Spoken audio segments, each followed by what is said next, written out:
Jess and I are so excited to be back today with a really important episode about empowering teacher authors with the curriculum that they create. That's the goal of this episode.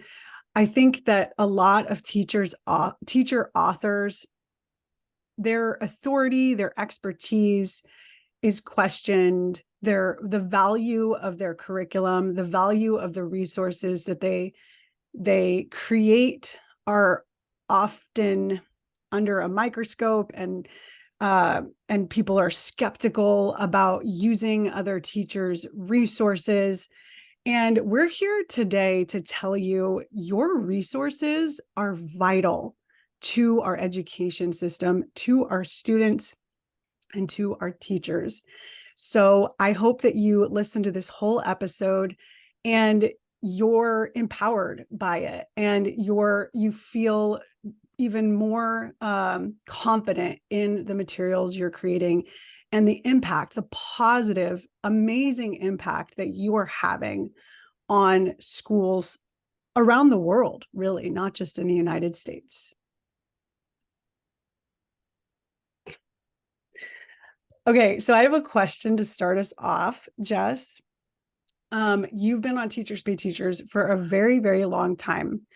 Was there ever a point during that time that you felt like your resources weren't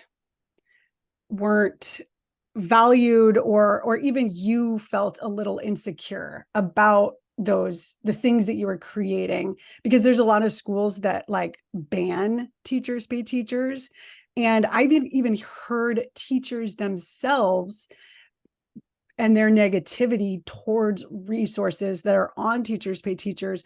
I heard one, have you ever heard this saying? Yeah, Teachers Pay Teachers should be called Teachers Make Other Teachers Go Broke. That's what they said that Teachers Pay Teachers should be called. And I was just like, So I'm just curious, like, was there ever a time that you felt like, I shouldn't be on here, or this isn't working, or I don't know. What do you think?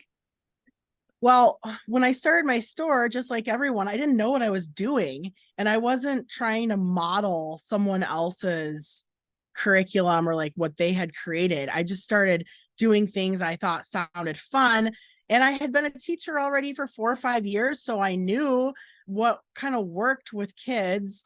But I would just say, like, I would question my design skills, or like in my own classroom, things are zany and bizarro and weird. But, is that always the best thing for like every single classroom? Not always. So I would question myself. And I had the most questions after I went to my first Teachers Pay Teachers conference, because they really were like, listen, you are impacting thousands and thousands of students. You need to make sure everything is perfect. You need to get a proofreader, and you need to make sure you're doing, this and that. And if you can make it research based, all the better. And so, I've thought about that over the years, and I have disabled a lot of products that I thought weren't up to snuff.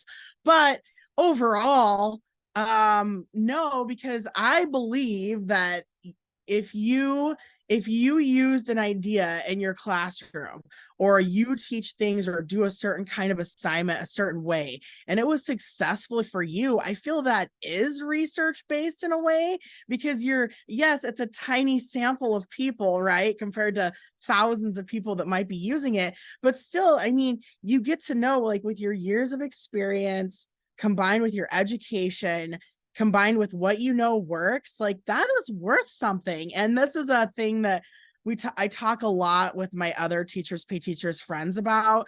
Some of them are now even teaching college classes, so they're teaching teacher ed classes, and it comes up a lot. Well, we need to use things that are research based, but I'm like, I feel like the definition of research based is really sketchy at best, even when you're buying these giant canned curriculums. Like, do you ever ask what the sample size is that they've used those curriculums on? And at least, like, from personal experience as a teacher, what kind of works. So, I mean, yes and no. Like, my design skills and some of the products I was putting out in the beginning? Have I revamped those or gotten rid of them? Sure. But like knowing what works in a classroom, I've never doubted that because of my experience. I love that. Yeah, because a lot of this canned curriculum, this curriculum that's handed to teachers, it's just, I think that people, the districts and the companies say this is research based, this has been proven to work.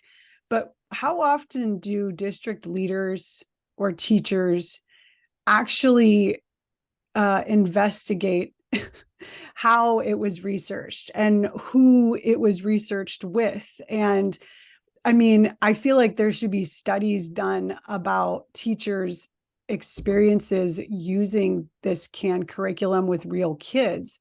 And every teacher I've ever talked to has talked about how it decreases student engagement. Like all of the curriculum that I've ever been handed from curriculum companies, and I'm not going to name any names, but I think you agree that like when I start teaching from a script, when I start handing kids workbooks to do, and usually that's what canned curriculum is about. I'm sorry, my cat is like being annoying.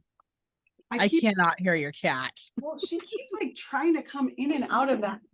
That's why I had to scoot back.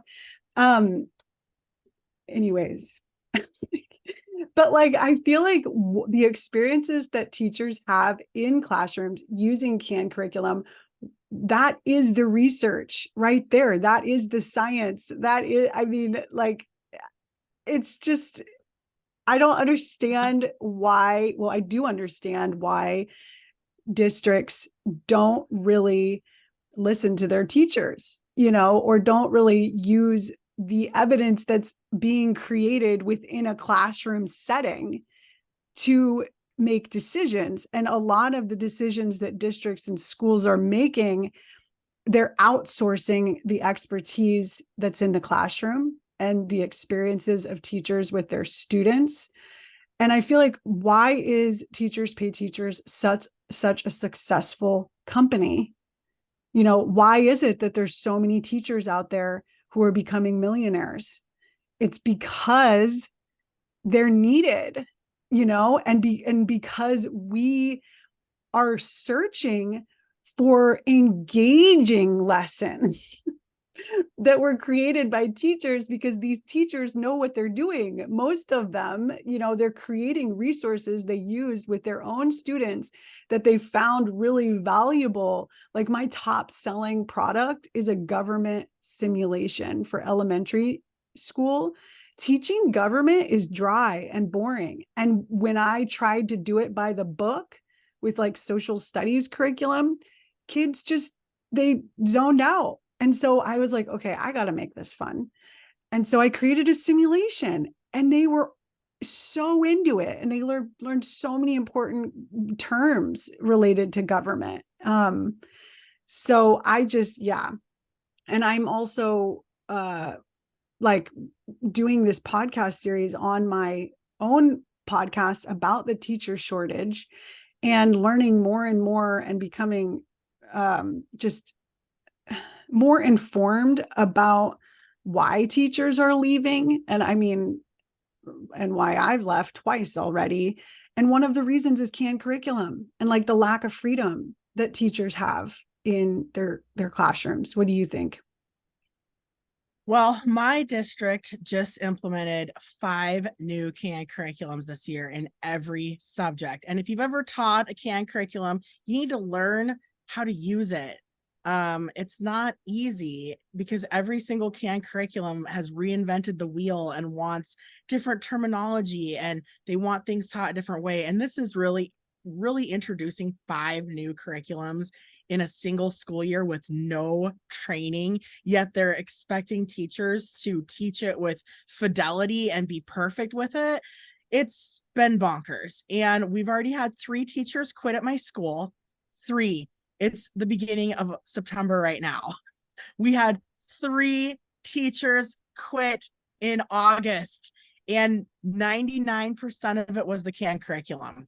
It's too many demands. They don't want to do a scripted curriculum. They don't like having to learn 5 new things and trying to do trainings in their free time to understand how to use it. And so, yeah, 3 licensed teachers quit in an elementary school. I mean, that's pretty unheard of. Like 3-4 years ago, you did not hear about people quitting in the middle of the year. But you've also, like, I've talked to a lot of people that have worked at my district for 20 or more years, and this has never happened. They've never introduced 5 new curriculums in 1 year. And I honestly, I have a conspiracy theory that I think the canned curriculum companies are pulling a bunch of strings. They're giving sweet gifts and bonuses to the bigwigs that are deciding to buy these for giant districts like mine. And that's the only reason we have to deal with them, is they're offering some really sweet benefits and bribing these people to take on these curriculums, because every year we get new ones and then we get another. And I've talked to people in other states and it's not like that. Like, it's one of my friends works in Minnesota and they only implement 1 new curriculum every 5 years because they know it's a commitment. And in order to see results, you have to stick with it for a long time. But I think that other districts are not as ethical, and they just, bring me on some free cars and vacations and I'll sign up whatever you want. That's my thought. So I mean, I don't know. Like I said, I watched a really good teacher last Monday. She just quit. And it was because of the curriculum. And I'm like, how crazy is it that teachers are quitting over curriculum? Right. And I just think my school has banned teachers pay teachers. Well, what if, people had the freedom to teach this standard the way they want to teach it? How they know will be fun, because we're also getting blamed for behavior problems in the classroom. Well, duh. Have you ever listened to scripted curriculum? You're sitting there listening to someone read really boring words to you. It's not like listening to a novel. It's boring. Obviously, you're going to have bad behavior when you're bored. So anyway, those are my thoughts. What do you think? Wow, I really like Minnesota's policy about only adopting one every 5 years. And like, I feel like districts should be doing they're spending so much money on this stuff. And so obviously, if they spend all of that money, they're gonna want teachers to use it. Because then if they don't use it, it's just a waste of money. And that's what happens. Like, this is my 15th year teaching.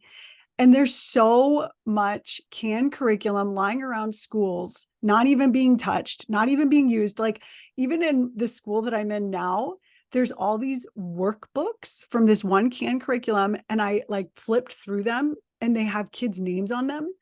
And they only have maybe a few pages at the beginning of the workbook done. And then the rest of the workbook, like hundreds of pages, are blank. And it's that workbook is it's a waste of materials, paper, plastic, like they're spiral notebooks. And they can't be used again because some kids filled out 5 pages at the very beginning. And like, I see this over and over again in all these textbooks and closets, and workbooks that are only a few pages filled out at the beginning. And like, why do districts keep doing this? Why don't they learn their lesson? Like, quit. I mean, canned curriculum has a place for new teachers, maybe math teachers, like it's good and helpful, science teachers, but like English, like it's just, you can't use a canned curriculum for English. It doesn't work. It's not engaging.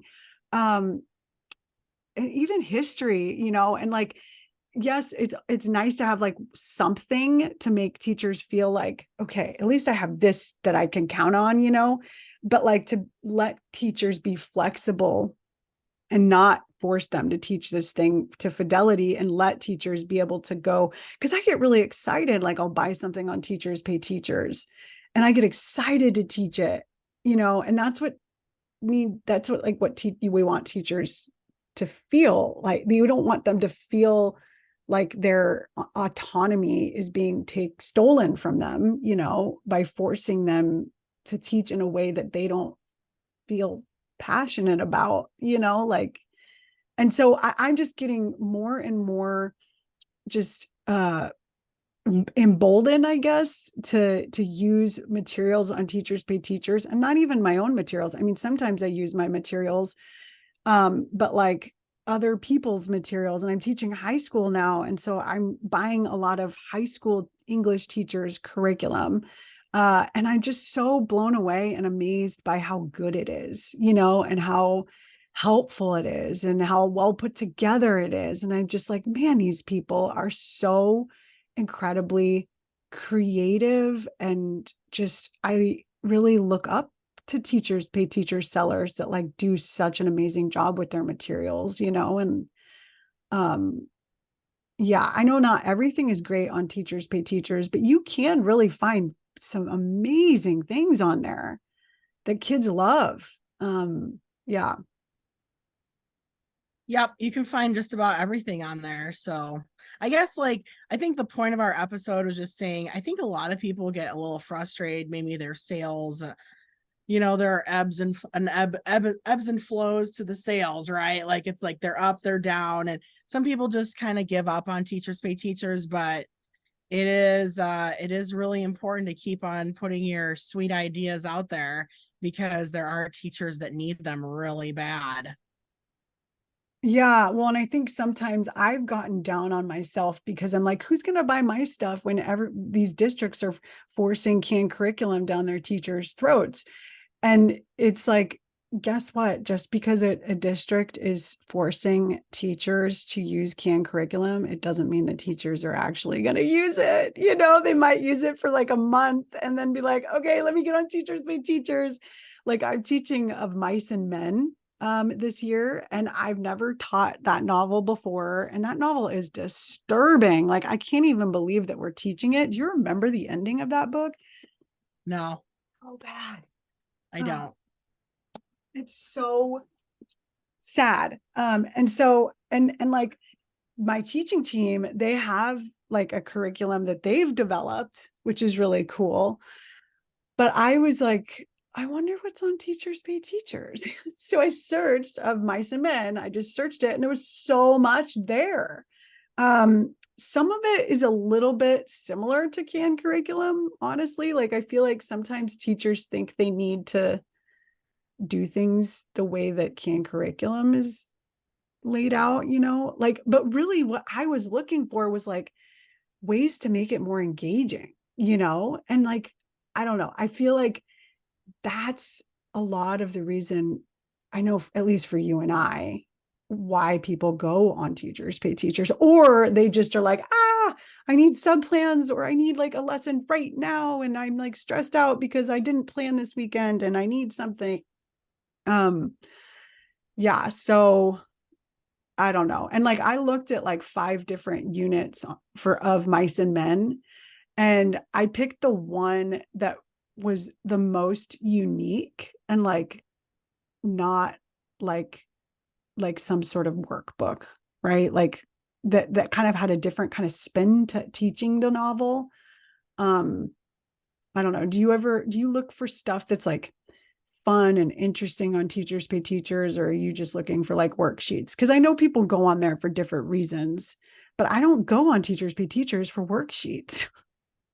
Yeah, I mean but it depends on what you define as a worksheet. I mean, some people like when I taught 4th grade and 5th grade, sometimes I really needed some homework because parents were bothering me. Like they're like, we know the policy is no homework, but we will do anything for homework. We need something. Please help us.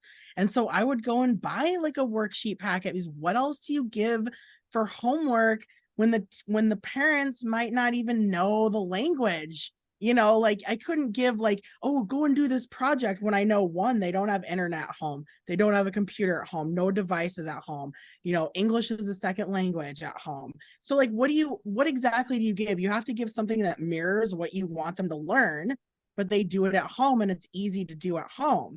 And you could give the parents an answer key. That's why worksheets are really great. Worksheets are great for some reasons, like, enrichment or, trying to do homework, or I had so many parents begging me for work over spring break and Christmas break, like, and really genuinely concerned, not like they wanted to torture their kids, but genuinely concerned, like, like, we're going to be at grandma's house and it's going to be really boring. There's going to be all these adults doing this and that. And we just want to set up the kids a routine where they can work on their packet for a little bit and then go and play games and go do this other stuff. And so, like, how can you say no to worksheets with those kind of requests? And as the teacher, I mean, I see myself like you go to a doctor to get fixed up for something. Well, I'm like a doctor of learning. You want to know something? Well, let me find a way for you to learn that. And there's a million different ways to learn something. So, like I said, it would depend what I was looking for, but since I am fun and engaging, I don't need fun and engaging lessons. I need more boring things that I can't think of. I can't really think of worksheets. I'm not very good at writing that kind of stuff. Or, you know what I mean? Like, so I would look at things I couldn't do. But yeah, I do look for fun, engaging things. It really depends. I'm not saying I've never done that, but that's something that I strive on doing in all my lessons, is being fun and engaging. So I guess I would look for certain elements of things that maybe I wouldn't know how to create or wouldn't have time to create, but I knew I could like make it work with what I wanted to do, or finding things I'm not really a worksheet expert. I'm the whimsical teacher. Worksheets and me don't really go together, but do I need them sometimes? Yes. And another thing I needed them for, sorry, I know I'm going off about this, but sometimes I'd have a kid suspended, in-house suspension. We can't send kids home in my district or any previous districts. Kids never get sent home. They bring a knife to school and try to stab someone. They're not going home. They're going to do in-house suspension, right? And this was big in middle school. And they would say, oh, we need a worksheet packet for them to work on today. And they would just expect me to pull one out of thin air. Like, oh yeah, let me just go grab my worksheet book here. Because at that point, I didn't really have canned curriculum for social studies. So I would go in Teachers Pay Teachers and I would look up like boring worksheets, social studies, 7th grade. And I would like print them off a big packet for their in-house suspension. So I'm like, well, there are certain times you need that stuff. So anyway, I love all the products on Teachers Pay Teachers. I don't think any are bad or good. I think they're used for different reasons at different times. And I have over maybe 1,000 purchases, maybe 1,500 purchases. Like if something happened to my Teachers Pay Teachers account, I would be so devastated, because I have so many purchases on there. I love that it's like a library that I can go and re-access those things at any time I need them. So yeah, I buy a ton. Right now, what I hate making are bulletin boards. Not really that great at bulletin boards. I think it's a waste of teachers' time to go and like, oh, you got to go and make your bulletin board this month, or you're going to get written up. It's like, I don't really care about what's on the bulletin board. That says nothing about me or my teaching. Right. And so I just go Google, or I go search on TPT bulletin board library. And that's what I buy. I buy bulletin boards. They look great, easy to print. Got to find someone to cut them, hang them up for me. There we go. I mean, so anyway, there's a million different product lines out there, and I think they're all worthy of being out in the world. Yeah, no, I totally agree. And I've definitely downloaded or looked for worksheets or like posters. I really like posters. That's crazy. You could get written up for not having your bulletin boards done. That's wow. Yeah, I guess I don't know. In the past, I've felt really insecure about my products, and feeling like, are these really that good? Are these really that helpful?